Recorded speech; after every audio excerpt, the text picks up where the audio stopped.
Hi, boys and girls. This is Mrs. Gruber. I'm back to read you a story. Yesterday, we read the story The Three Bears, and that was where Goldilocks went into the Three Bears' house. Today, I have a different version. It's not called Goldilocks and the Three Bears. This one's called Goldylock and the Three Pandas. Pandas are up there. The author's Natasha Yim. The illustrator is Grace Zong, and the publisher is Scholastic. So let's read this version of The Three Bears. When Goldylock was born, her mother said, "Year of the Golden Dragon, very lucky year. This child will have good luck. She has a face as round as a gold coin," said her father. "This child will bring great wealth." But Goldy had neither great wealth nor good luck. In fact, she could never seem to keep money in her piggy bank, and she had a bad habit of breaking things.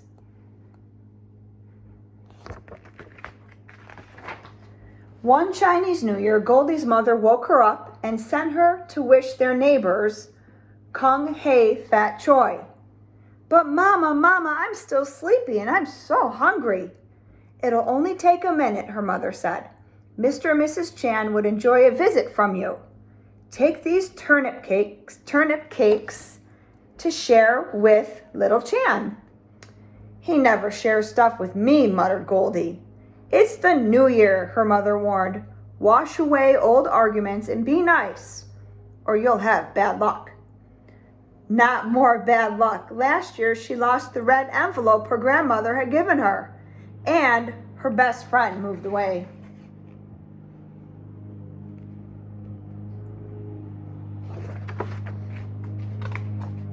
So Goldy walked next door to the Chan's apartment. She knocked on the door. No answer. She knocked again. No answer. Goldy gave the door a little push. It swung open, and she tumbled in, dropping the plate. Turnip cakes catapulted all over the floor. "Oh no!" Goldy cried. "A whole plate of turnip cakes ruined. That was bad luck for sure." So just like Goldilocks went into the Three Bears' house here, Goldylock is going into the Chan's apartment here.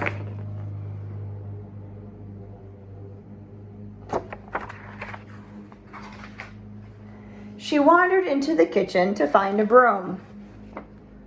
On the table were 3 steaming bowls of congee, a ceramic bowl, a wooden bowl, and a plastic bowl. Her tummy growled. The congee is like rice porridge.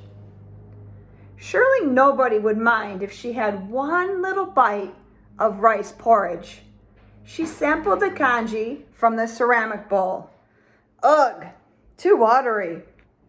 She tasted the congee from the wooden bowl. Yuck, too thick and clumpy.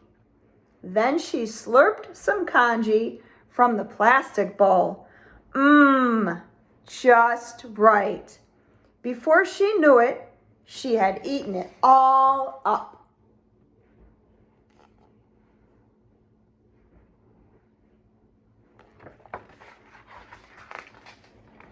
All that congee made Goldy even sleepier than she already was.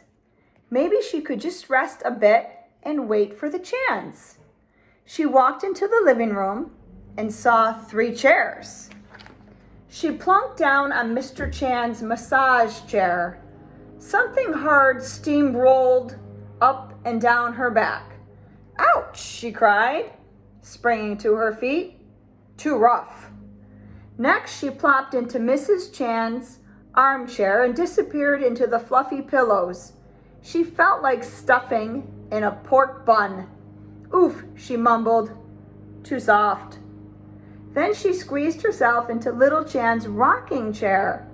"Whee!" she shouted, as she rocked back and forth.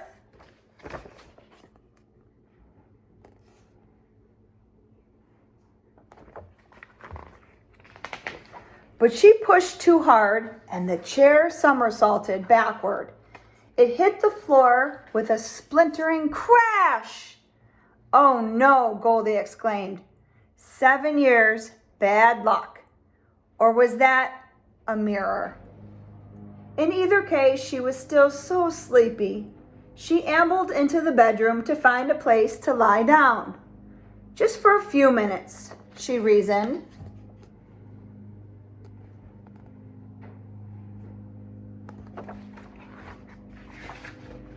She climbed into a king-size bed. The mattress felt as hard as a week-old almond cookie. Ugh, too uncomfortable. Next, she flopped onto a queen-size bed. The electric bed began to fold her up like a dumpling. Yikes! Too scary, she cried. Then she leaped off and settled down onto little Chan's futon. Ah, just right, she sighed, and she fell fast asleep.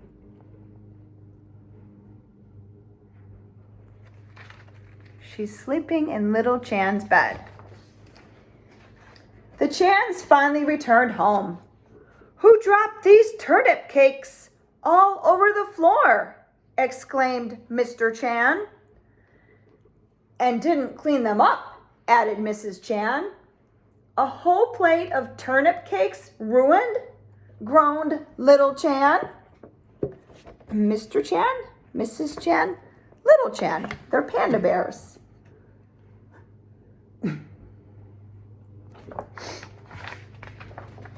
They headed into the kitchen. "Hey, who's been eating my congee?" demanded Mr. Chan. "And who's been eating my congee?" cried Mrs. Chan.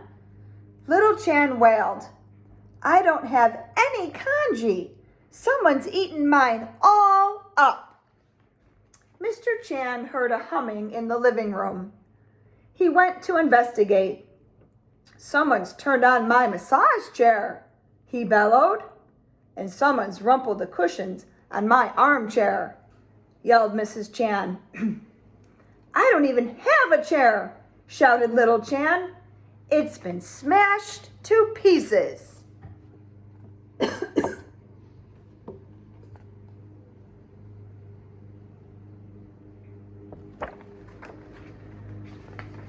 When the three Chans looked in the bedroom, Mr. Chan hollered, "Someone's been sleeping in my bed." "And someone's been sleeping in my bed," squealed Mrs. Chan. "Look," said little Chan, "it's Goldilocks sleeping on my futon." Goldy jerked awake. Who could sleep with all that yelling going on? "Mr. Chan, Mrs. Chan," she cried, "I didn't mean to fall asleep." In a fluster, she jumped out of bed and dashed home.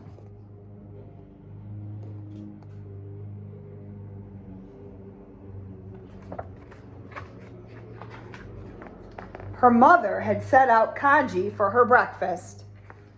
Goldy was just about to take a bite when she thought of little Chan, who didn't have any more rice porridge in his bowl.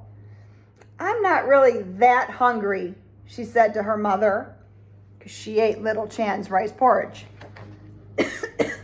She went to read a book in her rocking chair.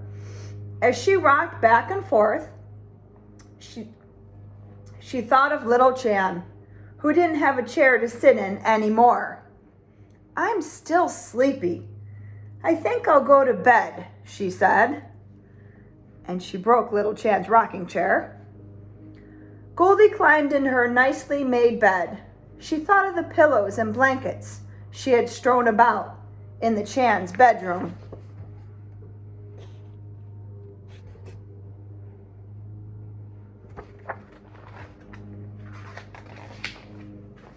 Goldy jumped up and ran back to the kitchen. She grabbed her bowl of congee and rushed back to the Chan's apartment. "I didn't mean to break little Chan's rocking chair," she said to Mr. Chan. I'll help you glue it back together.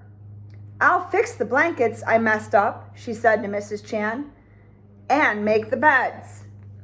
Goldy handed her bowl of congee to Little Chan. I'm sorry I ate all your rice porridge, she said, and dropped all those turnip cakes. That's okay, Goldy, said Little Chan shyly. We were just about to make some more.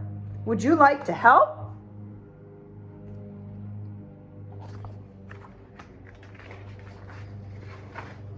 So Goldy and Little Chan chopped, stirred, and steamed lots and lots of turnip cakes. Then they fried them up nice and crunchy for the New Year feast.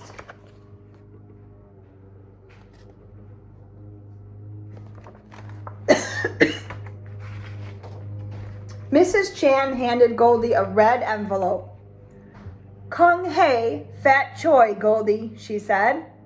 May the new year bring you great wealth and good luck. Thank you, Goldy said, but I think I found some good luck already. She smiled at Little Chan, and the two friends sat down together to eat a whole plate of turnip cakes.